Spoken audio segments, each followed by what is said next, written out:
주께서 친히 날 구해 주사 넓으신 사랑 베푸시네. 무거운 짐을 나 홀로 지고 견디다 못해 쓰러질 때 불쌍히 여겨 구원해 주리 은혜의 주님 오직 예수. 내 짐이 점점 무거워질 때 주 예수 앞에 아뢰이며 주께서 친히 날 구해 주사 내 대신 짐을 져주시네. 무거운 짐을 나 홀로 지고 견디다 못해 쓰러질 때 불쌍히 여겨 구원해 주리 은혜의 주님 오직 예수. 마음의 시험 무거운 죄를 주 예수 앞에 아뢰이며 예수는 나의 능력이 되사 세상을 이길 힘 주시네. 무거운 짐을 나 홀로 지고 견디다 못해 쓰러질 때 불쌍히 여겨 구원해 주리 은혜의 주님. 무거운 짐을 나 홀로 지고 견디다 못해 쓰러질 때 불쌍히 여겨 구원해 주리 은혜의 주님 오직 예수. 내가 지금까지 지내온 것은 주의 은혜라 주의 은혜라. 지금까지 지내온 것은 내가 지금까지 지내온 것은 주의 은혜라 주의 은혜라. 지금까지 지내온 것은 주의 은혜라 주의 은혜라 주의 은혜라. 지금까지 지내온 것은 주의 은혜라 주의 은혜라. 지금까지 지내온 것. 우리 목소리 높여 고백합시다. 내가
지금 이제 월드컵 축구 경기가 지금 열리고 있는데요. 축구를 보다 보면 심판이 레드 카드를 꺼낼 때가 있습니다. 그러면 그라운드에서 퇴장입니다. 뛸 수가 없어요.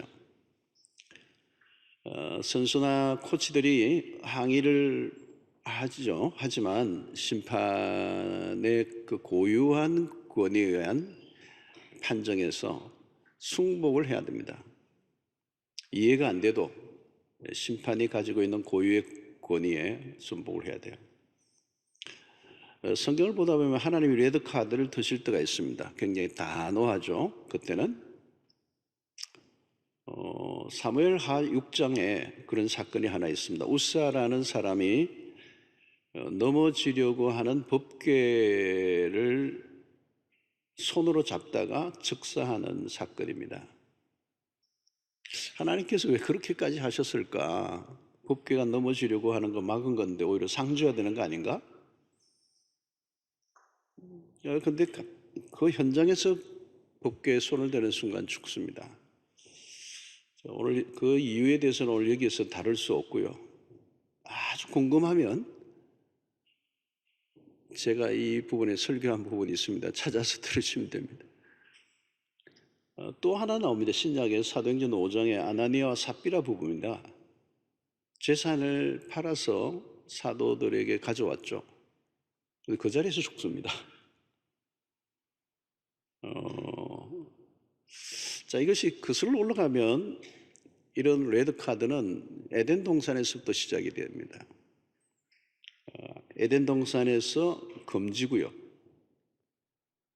창세기 2장 17절에 보면 선악을 알게 하는 나무의 열매는 먹지 말라.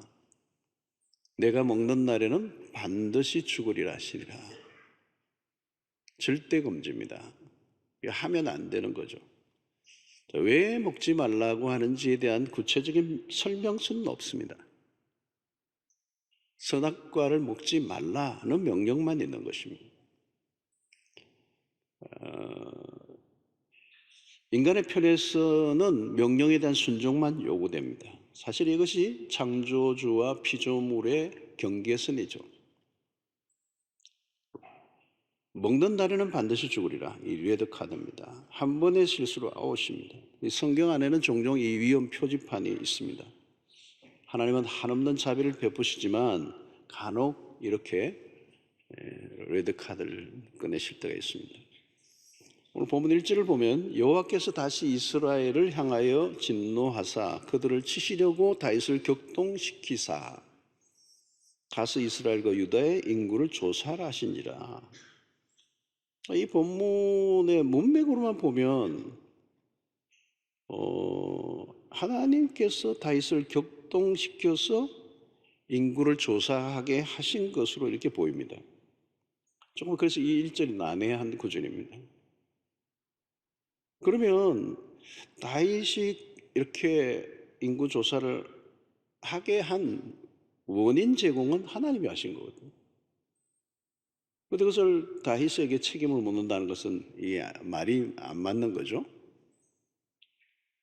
그런데 이 사건을 다루고 있는 역대상 21장이 이제 대조를 이루는 그런 본문인데요. 역대상 21장 1절을 보면 이제 또 다르게 표현하고 있습니다. 그래서 우리가 성경을 성경으로 해석해야 되는 이유가 여기에 있습니다. 역대상 21장 1절을 보면 사탄이 일어나 이스라엘을 대적하고 다윗을 충동하여 이스라엘을 계수하게 하니라 그랬습니다. 여기에서의 주동자, 이스라엘 계수하도록 주동한 주동자는 누구냐? 사탄이라고 얘기해 놨습니다. 그러니까 이것을 사무엘하 24장 1절과 다시 연결시켜 보면 다윗의 마음을 움직이게 한 것은 사탄이었다는 겁니다. 다윗은 사탄의 충동에 넘어간 것이죠.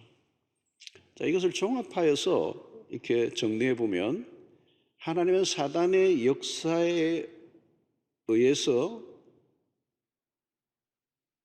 일어난 다윗의 범죄, 그 범죄에 대해서 하나님이 심판하시겠다는 그런 내용입니다. 자, 그러면 인구조사를 한 다윗의 죄가 무슨 죄냐? 인구조사 자체는 죄가 아닙니다. 민수기에서도 인구조사가 나옵니다. 나라를 효율적으로 운영하기 위해서는 필요하죠. 그러나 여기에서 다윗의 인구조사는 잘못되었습니다. 왜 잘못되었는지에 대해서 성경은 직접적으로 언급하지는 않아요. 그러나 인구조사에 대해 하나님이 심판하셨던 것으로 보아 분명히 잘못되었다는 것을 알 수 있습니다. 자, 이 인구조사로 인한 하나님의 심판 얼마나 대노하시는가를 봅니다. 15절에 이에 여호와께서 그 아침부터 정하신 때까지 전염병을 이스라엘에게 내리시니 단에서부터 부엘세바까지 백성의 죽은 자가 7만 명이라. 하나님이 전염병을 내리셨는데 혹독한 심판이 임했습니다. 생각보다 이 심판의 사이즈가 너무 큰 거예요. 왜 그러면 하나님이 이렇게 심판을 내리셨는가? 다윗의 인구조사. 그 인구조사 안에 다윗의 내면의 동기와 인구조사의 목적에 하나님의 관심을 갖고 있습니다.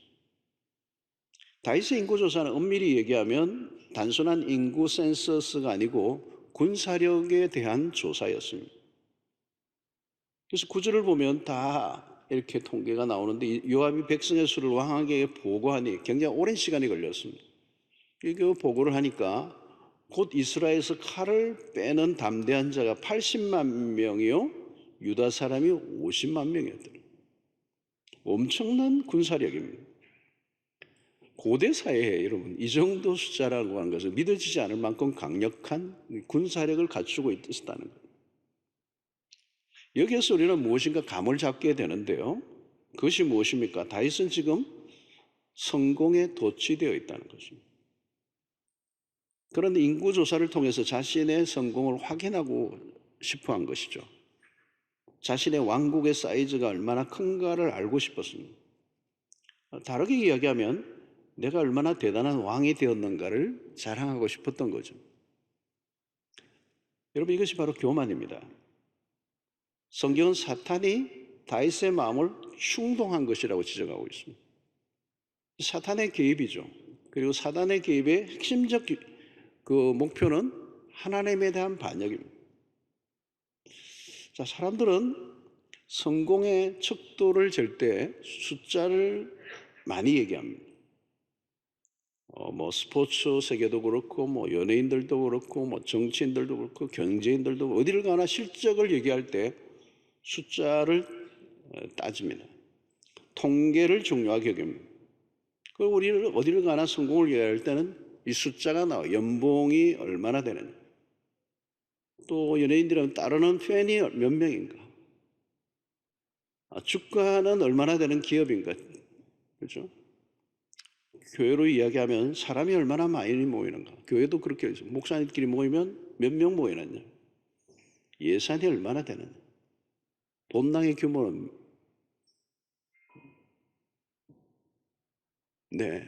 본당에 음악이 나오는가 이런 거.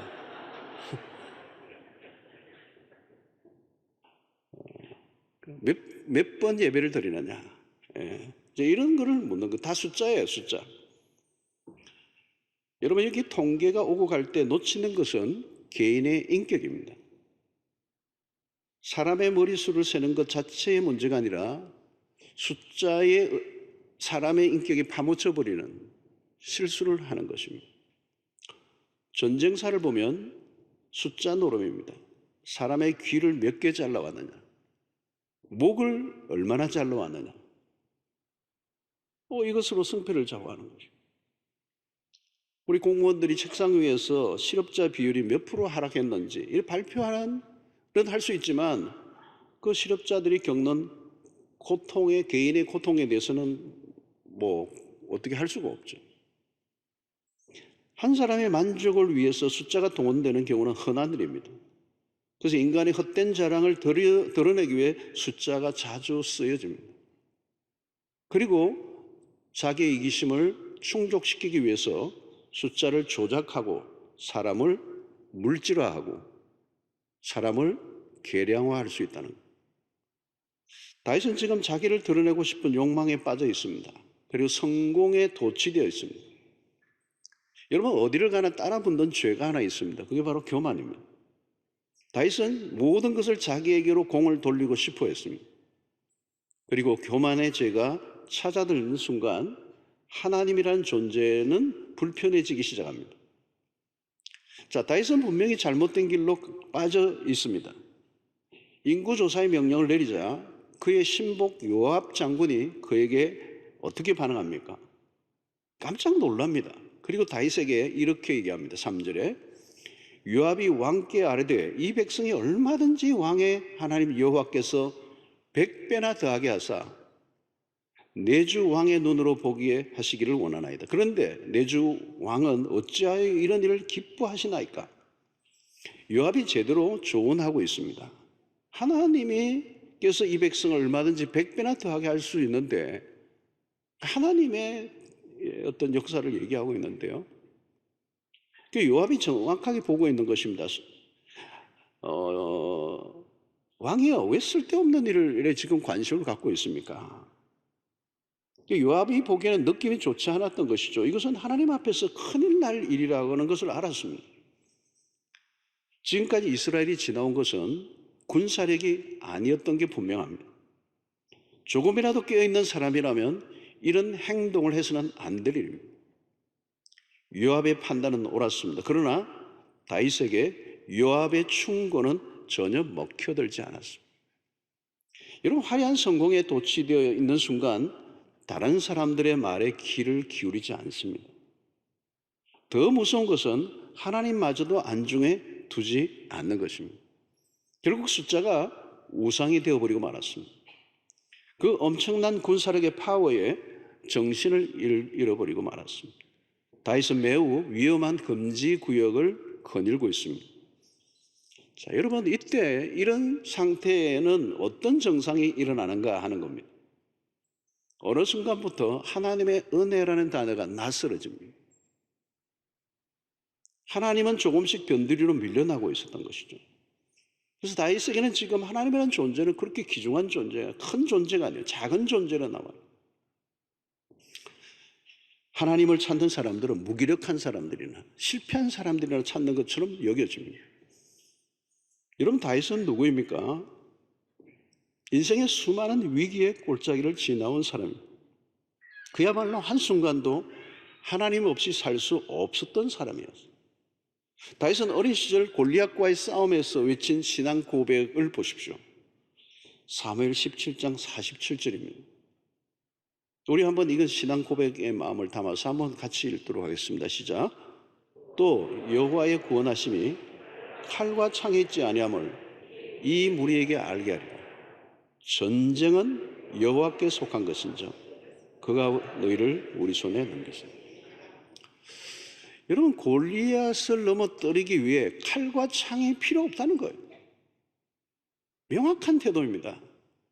전쟁의 승패는 하나님의 손에 달려있다. 다윗은 그걸 믿었던 거죠. 실제로 다윗은 막대기 하나만 들고 나갑니다. 다윗은 어린 소년에 불과합니다. 지금 블레셋과 이스라엘이 싸우고 있는 이 엘라 골짜기에는 거인들이 3명 있어요. 이 다윗의 형 엘리압이 거인이에요. 사울 왕도 거인입니다. 그리고 적장이 바로 골리앗이 거인이에요. 그러니까 누가 보아도 소년 다윗은 여기에 끼일 체급이 아니에요. 비교조차 되지 않습니다. 그러나 다윗은 무슨 얘기하죠? 이 게임은, 이 싸움은 하나님에게 속한 것이다. 이 말은 뭐냐면 다윗이 지금 골리앗과 싸우는 전쟁으로 본 게 아니고 하나님이 직접 골리앗을 대하실 거다. 이 얘기가 있는 것이죠. 결국 어린 소년의 작은 물맷돌로, 아주 어린 소년이 또 작은 물맷돌로 골리앗을 넘어뜨렸어요. 전쟁이 여호와께 속해 있음을 입증한 것입니다. 하나님이 개입하시면 분명히 지는 싸움인데 이기는 거예요.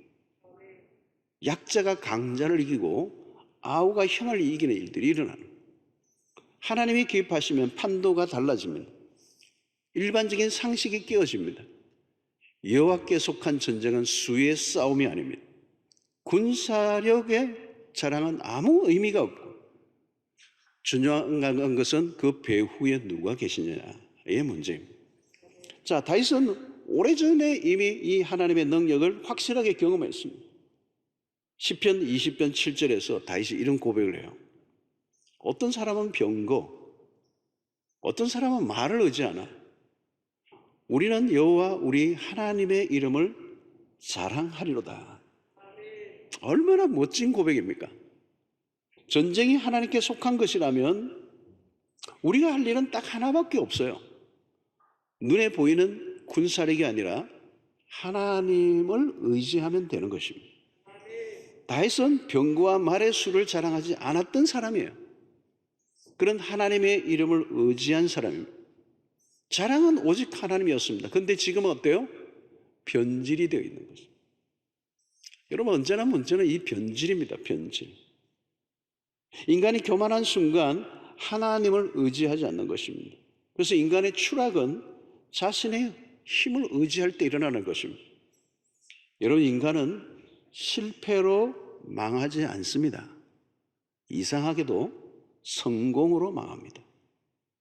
하나님보다 자신이 가진 것을 더 의지하기 때문입니다.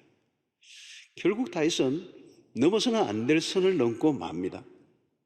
다윗이 군사의 수를 세웠다는 것은 하나님에 대한 반란이에요. 하나님의 자리에 군사의 수를 올려놓은 것입니다. 더 이상 하나님을 의지할 필요가 없다는 착각에 빠져듭니다. 이것은 바세바 사건과 비교 안 되는 다윗의 생애의 큰 실수입니다. 바세바 사건이 작은 사건입니까? 큰 사건입니다.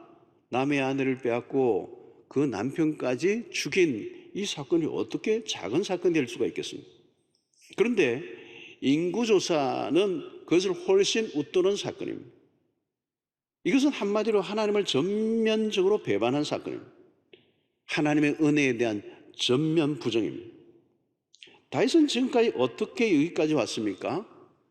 하나님의 도우심으로 전쟁의 승리를 거두어 왔습니다. 그런데 지금 그는 하나님보다 군사력을 의지하고 있습니다. 옆에서 요압이 다윗의 이 모습을 보고 깜짝 놀란 이유도 여기에 있습니다. 다윗은 겁도 없이 이 금지 구역 안으로 걸어 들어가고 있었던 것이죠. 결국 다윗은 예배의 대상을 바꾸고 있습니다. 그 예배의 중심에 다윗 자신이 앉아 있었던 것입니다. 하나님의 자리에 다른 것을 앉히는 것보다 더 위험한 것은 없습니다. 자, 다윗은 언제부터인가 자기가 하나님이 되어 있습니다. 권력은 사람의 뇌를 바꾸어 놓는다고 합니다. 권력을 가지는 순간 사람이 변한다는 거예요. 심각한 자기 착각에 빠져드는 것입니다.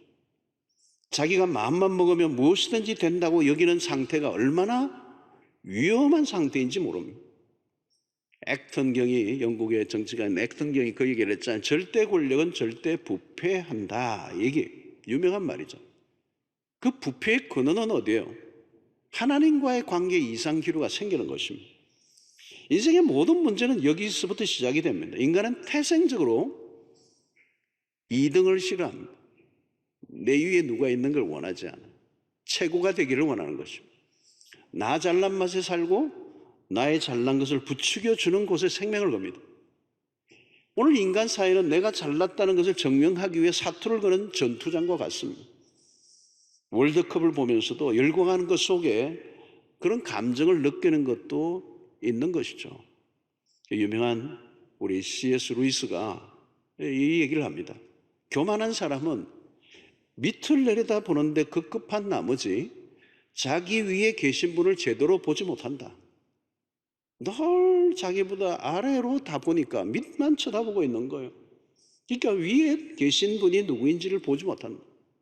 그는 또 이렇게 얘기합니다. 형통은 사람을 세상에 붙들어 맨다. 그는 자기가 세상에서 자리를 잡고 있는 줄로 알지만 사실은 세상이 그 사람 안에 자리를 잡고 있다. 이렇게 얘기해요. 하나님은 이 다윗이 오늘 이 변질된 이 모습을 우리에게 지적하고 있는 것이죠. 다윗은 힘들고 어려울 때는 하나님을 전적으로 매달리고 살았습니다. 그의 지난 삶을 보면 한순간도 하나님에게서 눈을 뗄 수 없었습니다. 사울에게 쫓겨다닐 때도 마찬가지입니다. 그런 하나님 없이는 한순간도 살 수 없다라는 사실을 경험했습니다. 그런데 이제는 자신이 하나님이 되어 있습니다. 하나님 없이도 살 수 있다는 착각에 빠져 있고 그가 하나님보다 더 높아져 있습니다. 바로 이것이 성공이 가져다 준 끔찍한 변질입니다. 아브라함 카이프가 이 화란의 네덜란드의 이 신학자인 유명한 아브라함 카이프도 이런 얘기를 해요. 형통과 쾌락은 절대로 사람을 하나님과 가까워지게 해주지 않는다. 사람들의 착각이 무엇입니까? 내가 이만하면 살 수 있다고 생각하는 거예요. 그래서 내가 가진 것을 절대화하고 그것을 의지하려고 한다는 거예요. 무기와 군사의 수를 세는 것, 혹은 은행의 잔고를 알아보는 것, 그것을 타는 것이 아닙니다. 문제는 그것을 의지하는 것입니다. 그 힘을 믿을 때 이미 빗나가고 있다고 보아야 합니다. 넉넉한 은행의 잔고, 부동산, 내 주변의 인맥을 믿고 있다면 그것이야말로 위험천만한 일이라는 것입니다. 우리를 늘 시험하고 유혹하는 것들이 무엇입니까? 이 세상의 권세와 인기와 그런 물질들, 그런 것들을 추구하는 동안에는 하나님이 개입할 여지가 없어요. 여러분이 우리 아이들을 보면 어린 때는 엄마가 한순간도 없으면 불안에 떨어요. 어릴 때, 그 베이비 때는 그냥 엄마를 엄마가 없으면 안 돼요. 이게 본능적으로, 엄마에 절대적으로 의존되어 있어요. 그런데 아이가 조금 자라면 이제 걸을만 하고 이제 조금 걷기 시작하면서 막 퐁당퐁당 뛰어다닐 정도 되면 엄마 손을 잡고 같이 안 걸으려고 그래요. 자꾸 혼자 걸으려고 그래요. 그러다가 턱 걸려 넘어지고 깨지고 울고. 그러니까 엄마 손 잡자고 그랬잖아.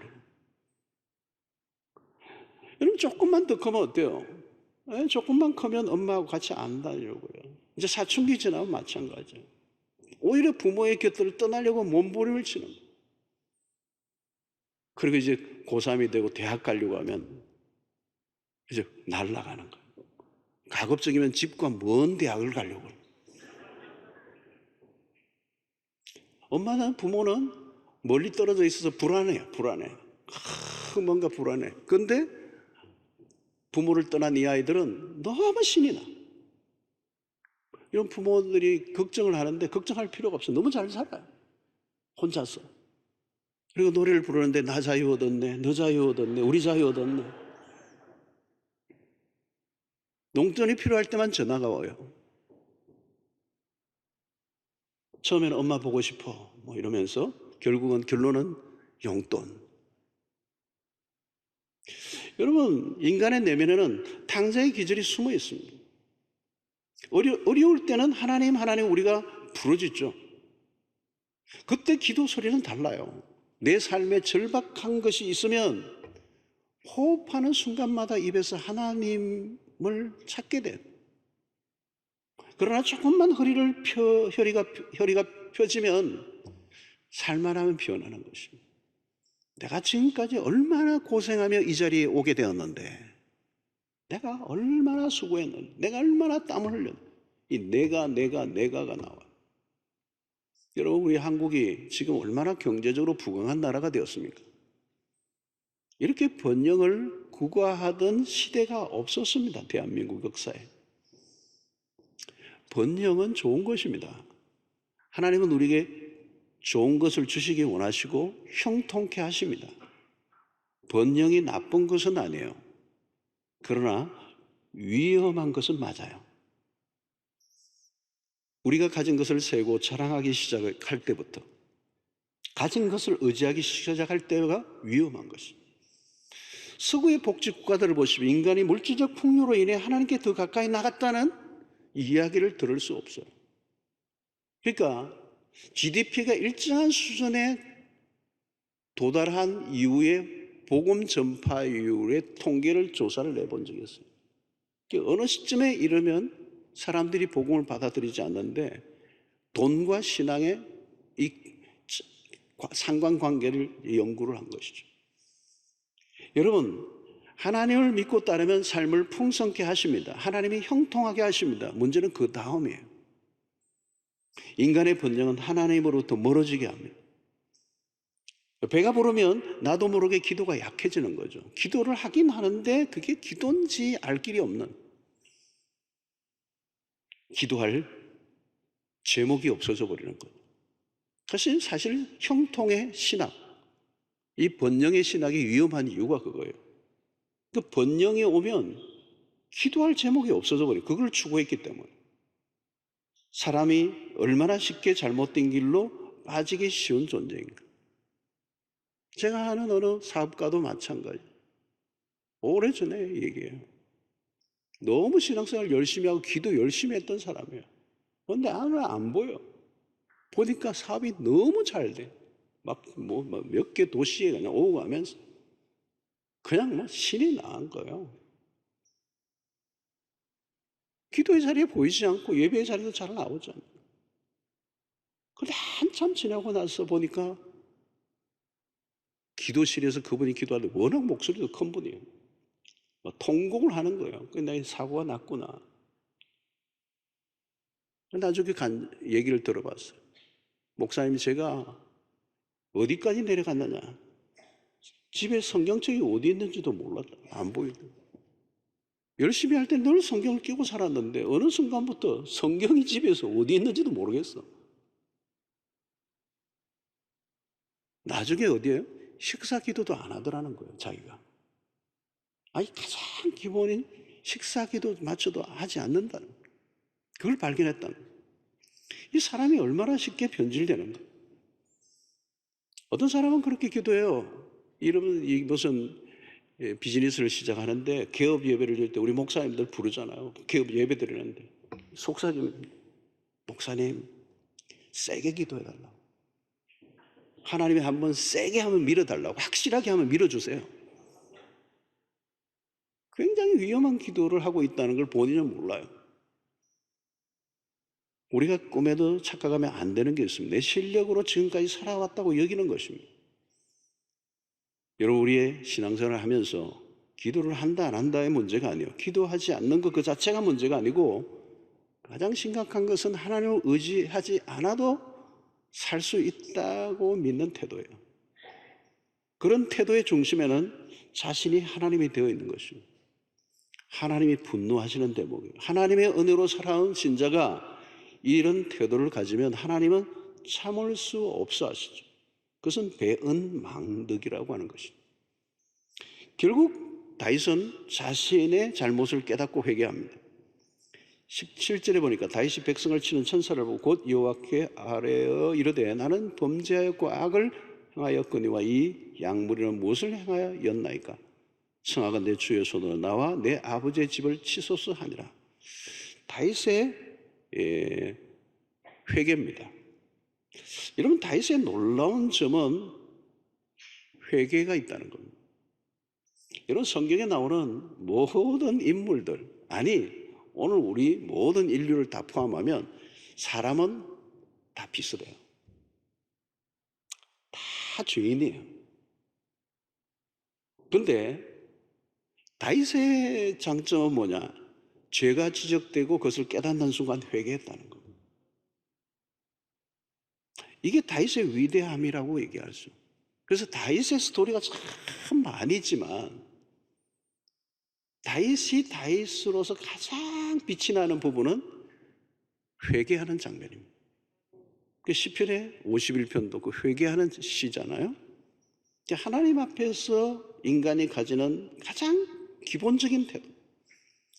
그래서 그런 기도함으로, 회개 기도함으로 이 모든 사건이 전환점을 이루게 됩니다. 그래서 사무엘 하의 오늘 마지막 장인데요. 다윗은 기도로 끝을 맺습니다. 그리고 우리가 이 다윗에게 배우는 점은 그가 하나님에게 용서를 구하는 것입니다. 이게 복음이에요. 회개하는 자에게 자비를 베풀어 주시는 거예요. 신자에게 주어진 특혜죠. 하나님에게 용서를 구하면 사는 길이 열립니다. 하나님은 70번에 7번이라도 용서를 구해도 용서하시는 분이십니다. 그런데 이 회개가 아무나 하는 게 아니라는 것.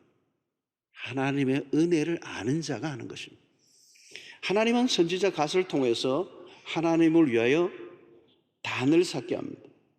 다윗은 순종하고 아라우나의 이 타작마당을 돈을 주고 사서 단을 쌓게 합니다. 25절에 보면 그곳에서 여호와를 위하여 제단을 쌓고 번제와 화목제를 드렸더니 이에 여호와께서 그 땅을 위한 기도를 들으심에 이스라엘에게 내리는 재앙이 그쳤더라 그랬어요. 하나님의 단을 쌓게 되자 하나님에게 단을 쌓게 되자 놀라운 일이 났어요. 무섭게 내리치던 재앙이 끝이 납니다. 다윗이 화목 제물을 드릴 때 여호와께서 그 땅을 위하여 기도를 들으시고 이스라엘에 내리는 재앙이 그쳤더라 하는 겁니다. 여기서 단을 쌓는다는 것은 무엇을 의미합니까? 하나님을 하나님의 자리에 올려드리는 것입니다. 하나님의 이름에 합당한 예우를 갖춰 드리는 거죠. 여러분, 이것보다 더 중요한 게 없습니다. 마귀가 예수님에게 시험을 걸었죠. 내게 절을 하면 너에게 천하를 다 주겠다. 그때 주님은 너의 하나님을 경배하고 다만 그를 섬기라 그랬어요. 천하를 다스리는 권력을 가지는 것을 주님은 거부하시고 뭘 선택하셨느냐면 예배를 선택하신 거예요. 다만 그를 섬기라. 하나님을 경배하고 다만 그를 섬기라. 그러니까 최고의 전쟁은 무엇이냐면 예배의 전쟁입니다. 예배 자리만큼 치열한 전쟁이 벌어지는 곳은 없습니다. 마귀는 우리가 예배다운 예배를 드리지 못하도록 방해합니다. 예배를 예배답게 드릴 때 그 예배는 어떤 것입니까? 하나님을 하나님의 자리로, 인간이 인간의 자리로 돌아가는 시간. 그 예배를 통하여 인간은 자신의 한계를 인정하고 자신에 대한 과대 망상증에서 벗어난 철저히 자기에 대해서 절망할 때 하나님에 대한 우리의 태도는 달라지게 되는 것입니다. 예배를 드릴 때마다 우리는 하나님의 자리를 꿈에도 넘보지 않겠다는 다짐을 해야 하고 그 예배의 자리에 설 때마다 하나님에 대한 수없는 반역을 철저히 회개해야 하는 것입니다. 단을 쌓은 이 아라우나의 타작마당은 어떤 곳입니까? 역사적인 장소입니다. 바로 아브라함이 이삭을 바쳤던 모리아 산입니다. 모리아 산에 이삭의 바친 사건은 대속적 죽음의 예수 그리스도를 상징합니다. 골고다에서 예수 그리스도의 죽음으로 말미암아 무슨 일이 났습니까? 인류가 죄로 인하여 받아야 할 모든 재앙이 끝이 난, 더 이상 저주가 남아 있지 않게 하는 은혜가 임하게 된 것입니다. 세월이 지나 이 아라우나의 타작마당의 자리에 다윗의 아들 솔로몬이 성전을 건축하게 됩니다. 다윗의 실패로 인한 그 고통스러운 경험, 그러나 하나님은 그 실패 위에 놀라운 축복을 허락해 주셨습니다. 주나의 복이죠.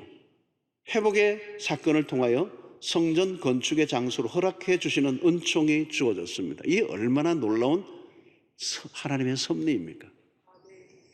여러분, 이 변화의 중심에는 예배가 있습니다. 예배.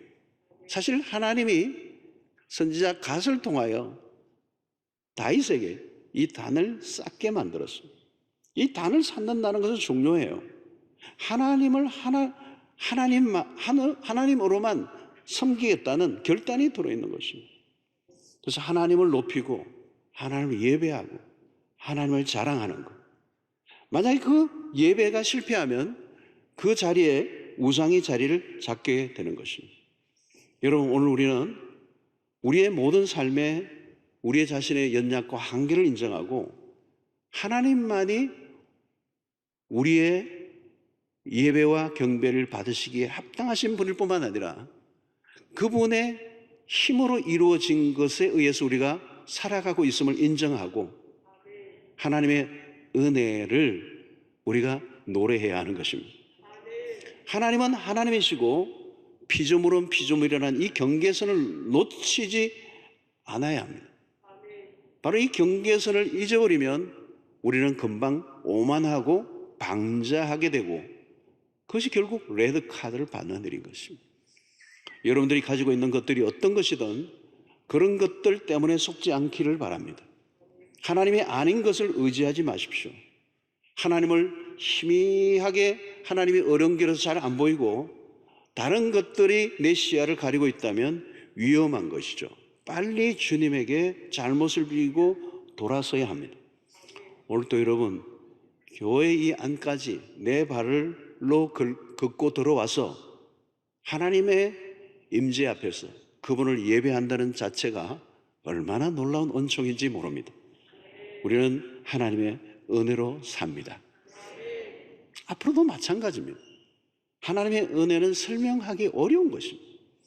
그러나 분명한 것은 내가 가진 실력과 열심만으로는 설명할 수 없는 것들이 우리의 인생 가운데 있다는 것입니다. 그것이 은혜입니다. 그래서 모든 것이 은혜입니다라는 말을 우리가 자주 하지만 이것이 영혼 없는 소리가 아니라 우리의 가슴 깊숙한 곳에부터 나오는 고백이 되어야 하는 것입니다. 여러분, 우리가 성공하는 것이 중요한 것이 아니라 은혜를 깨달아 알아가는 게 중요해요. 겸손은 아무에게나 생겨나는 것이 아닙니다. 하나님의 은혜를 은혜로 알면 자기 착각에서 벗어날 수 있습니다. 여러분, 하나님에게서 레드카드를 받으면 안 돼요. 그건 경기장 퇴장과는 비교가 안 되는 심판이 주어지는 거예요. 교만은 하나님에 대한 반역이고 하나님의 자리에 자신이 앉아 있는 것입니다. 여러분, 이것은 에덴 동산에서부터 지금까지 인류 역사에 반복되는 죄예요. 우리는 오직 하나님만을 의지하고 하나님만을 자랑하고 하나님의 은혜로 주어진 것을 자기의 영광으로 삼는 일은 절대 금지라. 하나님은 당신의 영광을 우상에게 빼앗기지 않을 뿐만 아니라 그 누구에게도 빼앗기지 않으시는 분입니다. 인간이란 본래 하나님의 영광을 위해 지음받은 존재라는 것을 한시도 잊어서는 안 돼요. 그것을 거부하면 더 이상 갈 곳이 없는 정도로 추락하고 마는 것입니다. 우리는 하나님이 없으면 살 수 없는 존재입니다. 여러분들이 대단하지 않아도 됩니다. 우리가 의지하는 그분이 대단하시기 때문에 우리가 잘날 이유가 없어요. 우리에게 베푸시는 하나님의 은혜가 있기 때문에 그 은혜가 크기 때문에 내가 아무리 부족하고 연약하고 한계가 있다 할지라도 우리는 그분의 은혜 아래서 넉넉히 승리할 수 있기 때문입니다. 세상이 힘을 자랑할 때 우리는 하나님을 자랑하셔야 합니다. 하나님을 의지해야 합니다. 진심 어린 고백으로 내가 믿을 것은 하나님밖에 없습니다. 이 고백, 하나님이 내 삶의 힘이요 능력이요 지혜요 전부인 것을 인정하며 살아갈 때 하나님께서 우리의 삶에 함께 해주실 줄로 믿습니다. 하나님 아버지, 오늘 또 우리에게 주신 말씀을 붙잡고 한 주간 동안 살아갈 때 하나님을 높여드리고 하나님을 자랑하고 하나님께 영광을 돌리고 우리가 어떤 이유로도 그 하나님의 자리에 다른 것을 올려놓지 않게 하시고 하나님만 의지하며 살게 하여 주시옵소서. 예수님 이름으로 기도하옵나이다. 아멘.